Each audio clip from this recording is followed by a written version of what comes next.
ममता बनर्जी की शय पे सारा सम्मेला हो रहा है। ममता बनर्जी करा रही है।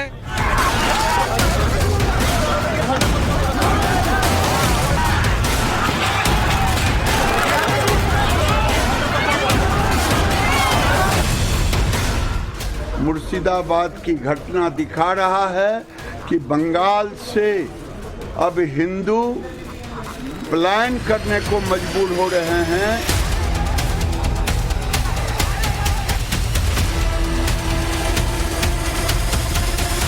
ये जो भय का, भ्रम का और जो है वो भड़काने वाला माहौल है, उसको जो है हमें भरोसे के ताकत से जो है ध्वस्त करना होगा। देखिए, पुलिस कुछ नहीं कर रही है। पुलिस चुपचाप बैठी रही है ममता बनर्जी के निर्देश से, और ममता बनर्जी बांग्लादेश बनाने की कोशिश यहाँ पे कर रही है, हिंदुओं को डराने के लिए कोशिश कर।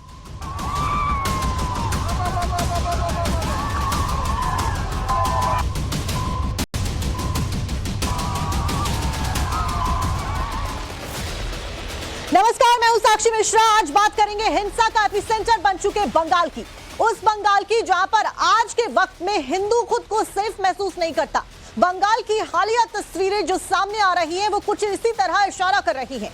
हिंसा की आग में बंगाल जलता हुआ नजर आ रहा है। बंगाल का मुर्शिदाबाद जल उठा है। हालात इस कदर बिगड़े हुए हैं कि वहां पर नौबत अब राष्ट्रपति शासन तक की पहुंच गई है। कोलकाता हाईकोर्ट को इस पर टिप्पणी करनी पड़ गई। बीजेपी लगातार इसकी डिमांड कर रही है, यहां तक कि राज्य को, सरकार के खिलाफ में राज्य की सड़कों पर उतरने वाली लोग भी ये मांग उठा रहे हैं। ऐसे में सवाल है कि क्या बंगाल में बांग्लादेश वाला संयोग या प्रयोग किया जा रहा है? हालात सच में भयावह है या फिर ये सियासी बवंडर नजर आ रहा है? आज इसी मुद्दे पर हम अपने मेहमानों के साथ में बातचीत करने वाले हैं, लेकिन उससे पहले आपको एक रिपोर्ट दिखाते हैं।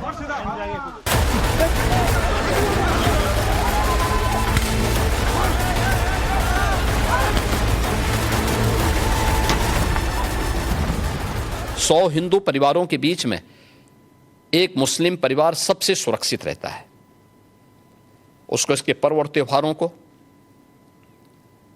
उसको अपने सभी मजहबी कर्मों को करने के लिए, या जिस मत और मजहब या संप्रदाय या सेक्ट का अनुयायी होगा उसको उस परंपरा के अनुसार अपने सारे धार्मिक मान्यताओं या उपासना विधि को पूरी स्वतंत्रता होती है। लेकिन मैं कहता हूं 100 परिवारों के बीच में, एक हिंदू की बात तो दूर करिए, 100 मुस्लिम परिवारों के बीच में 50 हिंदू सुरक्षित रह सकता है क्या? नहीं रह सकता। पश्चिम बंगाल के मुर्शिदाबाद में हिंसा के बाद हालात तनावपूर्ण बने हुए हैं।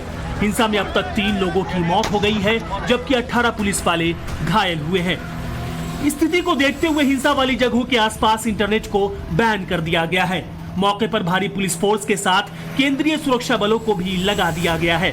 हिंसा के बाद बंगाल के डीजीपी का बयान आया और उन्होंने साफ कहा कि उपद्रव करने वालों के साथ सख्ती से निपटा जाएगा। अपील थ्रू यू ऑल, আমরা যেটা আছে কোনো রকম পুলিশ যেটা আছে পাবলিককে সব সময় আগে ফোর্স ইউজ করে, কোন মিনিমাম ফোর্স ইউজ করে কন্ট্রোল করার চেষ্টা করে, but it doesn't mean that we are action shy. যদি কেউ এক্সট্রিম पर जाए যাওয়ার চেষ্টা করবে, we will deal it very very strongly. हालात को देखते हुए इलाके में धारा 163 लागू कर दी गई है। इस मामले में पुलिस ने बीएसएफ की मदद से 150 लोगों को गिरफ्तार किया है। स्थानीय लोगों का कहना है कि हिंसा के दौरान लोगों ने हिंदुओं और उनके घरों को चुन चुन कर टारगेट किया। जिस भी घर के बाहर हिंदू देवी देवता की मूर्ति या स्वास्तिक का चिन्ह देखा गया, उस घर में उपद्रवियों ने हमला बोला और तोड़फोड़ की। बाज के होता है, जितना हिंदू है बच के होता है कि कोई हिंदू का घर है उसको मारो। कौन कर रहा है ये सब? मुस्लिम कर रहे हैं। तो प्रशासन कुछ नहीं कर रहा है? कभी नहीं करते। यहाँ आए नहीं, मेरा बाजार में दुकान पूरा जला दिया है, दरवाजा हुआ सब तोड़ रहा है, अभी भी आगिन जल रहा है। कोई प्रशासन कुछ नहीं कर, फायर ब्रिगेड कुछ नहीं है, विधानसभा नहीं, अभी भी जल रहा है, अभी भी जल रहा है, कोई जाने नहीं। अभी अब जाइएगा तो इनका दुकान जल रहा है बाजार में, अभी जस्ट 1 मिनट के अंदर आप पहुँच जाइएगा तो मतलब मिल जाएगा। कैसे प्रशासन यहाँ से भगवान जी को सुबह 3 बजे लेके भाग गया यहाँ से, हम लोग को किसी को पता नहीं है जो भगवान जी कहाँ गया। भगवान जी को उठा के लेके चला गया, आदमी बोल रहे हैं जो लेके चला गया, ये बीड़ी कंपनी का आदमी बोल रहा है। मुर्शिदाबाद में हिंसाग्रस्त इलाकों में अभी हालात सामान्य है। इलाके में भारी फोर्स को तैनात किया गया है और पुलिस और बाकी सुरक्षा बल चप्पे चप्पे पर कड़ी निगरानी बनाए हुए हैं। पश्चिम बंगाल में हुई हिंसा के बाद इसको लेकर जमकर सियासत भी हो रही है। बीजेपी इस मुद्दे को लेकर एक के बाद एक ममता सरकार पर निशाना साध रही है। बीजेपी के प्रदेश अध्यक्ष सुकांत मजूमदार ने हाईकोर्ट के उस फैसले का स्वागत किया जिसमें उसने केंद्रीय फोर्सेस की तैनाती का आदेश दिया था। तो बीजेपी नेता शुभेंदु अधिकारी ने इस मुद्दे को लेकर ममता सरकार पर करारा वार किया। बहुत ही भयंकर है और हाईकोर्ट की जिस बेंच ने, स्पेशल बेंच ने वर्डिक्ट दिया है, हम इस वर्डिक्ट का वेलकम करते हैं। सिचुएशन ममता बनर्जी के नालायकता के कारण, उनके इनएबिलिटी के कारण सिचुएशन इस तरीके की हो गया है। और एक मुझे लगता है आज हाईकोर्ट का जो वर्डिक्ट आया है, ये ममता बनर्जी की गाल पे एक बहुत बड़ा थप्पड़ है। तो हिंदू को पूरा अपने गला काट के खून कर दिया। पिता का नाम हरगोविंद दास है और उनका लड़का का नाम चंदन दास है। बीएसएफ को भी मुतैन किया गया है। अरे बीएसएफ तो बॉर्डर एरिया है, मुतैन हुआ है, लेकिन उनका डीएम तो बता दिया बीएसएफ कोई काम नहीं करेगा। और रेल किसका प्रॉपर्टी है? देश का प्रॉपर्टी है। कौन कर रहा है? एंटी नेशनल कर रहा है। ये लोग को खिलाफ अंसारुल बांग्ला, पीएफआई, सिमी, ये सब के खिलाफ तो कार्रवाई होना चाहिए। NIA is the fit organisation to take action this type of anti-national forces. TMC भी इस मुद्दे को लेकर बीजेपी पर सियासत करने का आरोप लगा रही है।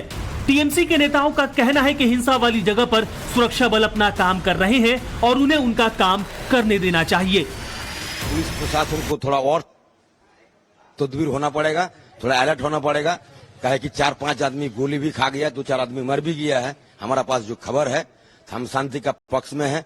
आप लोग कवर कर रहे हैं जैसे कि और आगे ना बढ़े, इसलिए आप लोगों को विनती करते हैं कि शांति का पक्ष में आप लोग चलिए। और हम शांति के लिए हम खुद को अगर कुर्बानी होना पड़ेगा, आदमी के लिए, कोई कौम के लिए नहीं, आदमी के लिए अगर हमको भी कुर्बानी होना पड़ेगा तो हम। बहुत ही भयंकर है और हाईकोर्ट की जिस बेंच ने, स्पेशल बेंच ने वर्डिक्ट दिया है, हम इस वर्डिक्ट का वेलकम करते हैं। सिचुएशन ममता बनर्जी के नालायकता के कारण, उनके इनएबिलिटी के कारण सिचुएशन इस तरीके की हो गया है। और एक मुझे लगता है आज हाईकोर्ट का जो वर्डिक्ट आया है, ये ममता बनर्जी की गाल पे एक बहुत बड़ा थप्पड़ है। तो हिंदू को पूरा अपने गला काट के खून कर दिया।